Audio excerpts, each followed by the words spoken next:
Hello friends, welcome back again to my travelling channel Duniya Ghumo with Nancy Agarwal. आप देख रहे हो मनाली के ट्रैवल गाइड का सेकंड पार्ट। फर्स्ट पार्ट में आपने देखा था कि फर्स्ट 2 डेज में आपको कहाँ कहाँ कैसे कैसे घूमना है।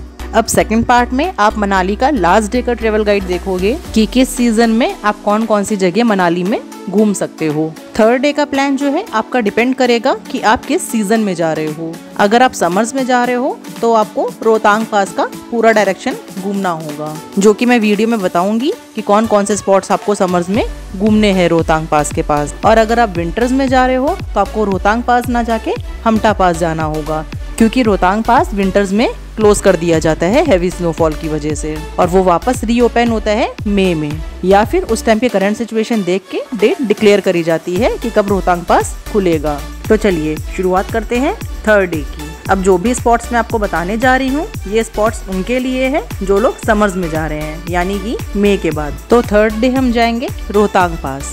रोहतांग पास जाने के लिए हम अटल टनल से होकर जाएंगे। अटल टनल को रोहतांग टनल भी कहा जाता है।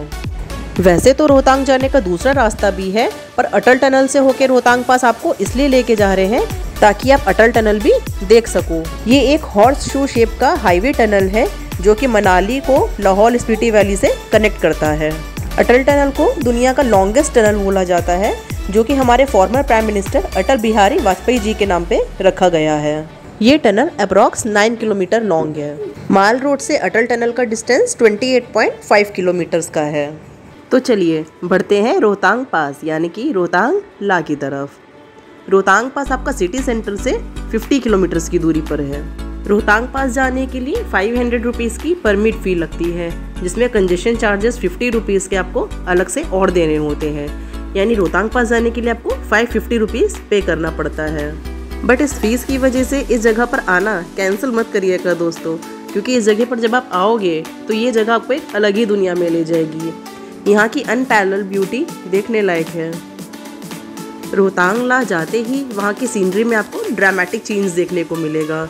वहाँ का सुंदर स्टनिंग लैंडस्केप, वहाँ के रूट की ब्यूटी, साफ नीला आसमान, fluffy snow covered mountain peaks, glaciers, सब कुछ मिलकर एक इतना सुंदर सीन बनता है कि आप देखते ही रह जाओगे। रोहतांग पास लेह लद्दाख जाने वाले एडवेंचरर्स के बीच में काफ़ी फेमस है, क्योंकि लेह लद्दाख जाने के लिए उनको इसी रास्ते से जाना पड़ता है। जैसे जैसे जितना आप ऊपर जाते जाओगे ठंडक उतनी ही बढ़ती ही जाएगी और ऑक्सीजन थोड़ी कम होती जाएगी। पर डरने की बात कुछ नहीं है। आपको चाहिए क्या? बस एक कप ऑफ टी, कुछ स्नैक्स और साथ में कोई ग्रुप जिसके साथ आप ये ब्यूटी को देख सको और एंजॉय कर सको। रोहतांग जाते वक्त कुछ बातों का ध्यान रखें दोस्तों। पहला कि अपने साथ वुलेंस ज़रूर अच्छे से कैरी कर लें, क्योंकि वहाँ पर भरे समर्स में भी आपको स्नो देखने को मिलेगी। हालांकि रास्ते में कई सारे आपको रेंट पे स्नो सूट्स मिलते हैं और आपके टैक्सी ड्राइवर रोकने की भी जिद करेंगे, बट आप मना कर सकते हो क्योंकि वो आपका अननेसेसरी खर्चा होगा। दूसरा, रोहतांग जाने के लिए पर डे 1200 व्हीकल्स अलाउड होती हैं, और अगर आपके जाने के टाइम पे वो पीक सीजन हुआ तो परमिट आपको ऐसे में नहीं मिल पाता है इजीली। तो जिस दिन आप मनाली आए उसी दिन आपके टैक्सी ड्राइवर से रोहतांग जाने की बात कर लें, और माल रोड पर ही SDM ऑफिस से वो परमिट मिलती है, वो परमिट आप पहले से ही ले लें। हो सकता है परमिट आपको 1-2 दिन बाद की मिले, तो मे भी आपका सेकंड डे का जो प्लान है वो आगे थर्ड डे या फोर्थ डे पे पोस्टपोन हो जाए। तीसरी बात, ट्यूसडे के दिन रोहतांग पास क्लोज रहता है, तो ऐसे में भी आपका प्लान सेकंड डे का पोस्टपोन हो सकता है। रोहतांग पास जाने के आपके पास 2 ऑप्शन हैं। एक तो प्राइवेट टैक्सी, यानी कि आपकी खुद की कैब, जिसके थ्रू आप अपने खुद के पसंद के स्पॉट सारे घूम सकते हो, जो कि मैंने बताया। अब ये टैक्सीज आपसे पीक टाइम पे 6000 से 12000 रुपये चार्ज करती हैं, और ऑफ सीजन में 3 से 6000 रुपये चार्ज करती हैं, इंक्लूडिंग परमिट्स। दूसरा, आप बाय बस जा सकते हो। रोहतांग पास जाने के लिए HRTC की इलेक्ट्रिक बसेस चलती हैं, जो कि 5 बजे से हर आधे घंटे पे सवेरे 9 बजे तक चलती रहती हैं। ये बसेस आपको HRTC की स्कीम के अकॉर्डिंग सारे स्पॉट्स घुमाएंगी रोहतांग पास के। इस बस का फेयर 600 रुपीज़ पर पर्सन है, इंक्लूडिंग परमिट्स। इसकी बुकिंग आप HRTC की वेबसाइट पर जाके ऑनलाइन पहले से भी कर सकते हो, और वहाँ पर जाकर ऑन स्पॉट एक दिन पहले भी कर सकते हो। रोहतांग पास में पैराग्लाइडिंग भी होती है, जिसको आप सोलांग वैली में ना करके रोहतांग ला में करिएगा, क्योंकि सोलांग वैली से ज़्यादा बेटर रोहतांग ला की पैराग्लाइडिंग है। पैराग्लाइडिंग की बुकिंग आप ऑन स्पॉट भी कर सकते हो, हालांकि वो आपको ज़्यादा कॉस्टली पड़ेगी।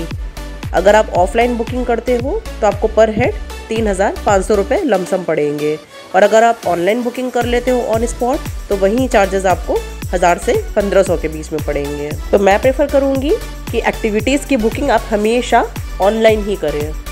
रोहतांग नाम में ही महर्षि वेदव्यास टेम्पल भी है। ये बहुत ही सुंदर सा इग्लू स्ट्रक्चर का टेम्पल है। ऐसा कहा जाता है कि महर्षि वेदव्यास ने यहाँ पर 12 साल तपस्या करी थी। यहाँ पर आप जगह जगह पे पत्थरों का ढेर रखा हुआ देखोगे। ऐसा कहा जाता है कि यहाँ पे छोटे छोटे पत्थरों को इकट्ठा करके मन्नत मांगने से मन्नत पूरी होती है। मंदिर के अंदर ही एक छोटा सा हॉट वाटर स्प्रिंग भी है। लोगों का ऐसा मानना है कि रिवर ब्यास का ओरिजिन पॉइंट यही है, हालांकि ओरिजिन पॉइंट दूसरा है। ये टेम्पल थ्रू आउट विंटर्स बंद रहता है क्योंकि यहाँ पे हैवी स्नोफॉल की वजह से रास्ता बंद हो गया होता है। बट आप जब समर्स में आओगे तो ये मंदिर ओपन रहेगा। बट यहाँ पर फिर भी बहुत ठंडक रहती है। ठंडक का अंदाज़ा आप यूँ लगा सकते हो कि मंदिर के परिसर में जब आप नंगे पैर एंटर करोगे तो आप पैर नहीं रख पाओगे ठंड की वजह से। तो इस टेम्पल को भी देखने आप ज़रूर आएँ। इसके बाद आप बढ़ोगे रहाला वाटरफॉल्स की तरफ। जब आप मनाली के लिए वापस लौट रहे होगे तब ये सब कुछ रोहतांग लाके रास्ते में पड़ेगा।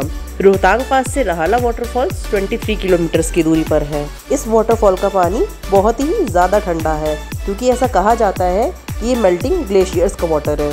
इस जगह की खूबसूरती देखने लायक है, तो रहाला वाटरफॉल्स आप बिल्कुल मिस मत करना।